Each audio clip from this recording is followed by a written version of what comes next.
တေချင်းတရားကိုငွေနဲ့ဝယ်ပြီးအနိုင်ယူခြင်းဒီလောကမှာတထေးကြီးတွေပဲတက်နိုင်တဲ့ထူးဆန်းတဲ့ဝန်ဆောင်မှုတစ်ခုရှိပါတယ်အဲ့ဒါကတော့တေချင်းတရားကိုလိညာလက်စားခြင်းပါပဲ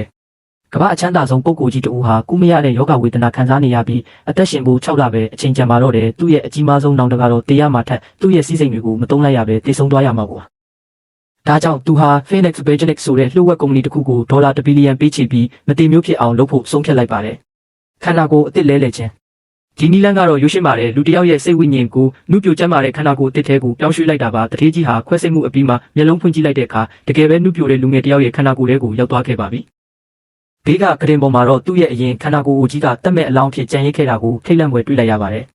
ကြောက်မက်ဖွယ်ဘေးထွက်ဆိုးကျိုး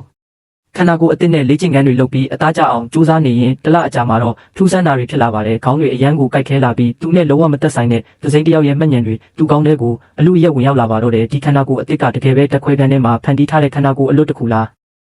ဒါမှမဟုတ်တခြားလူတစ်ယောက်စီကနေအတ္တမလူယူထားတာလား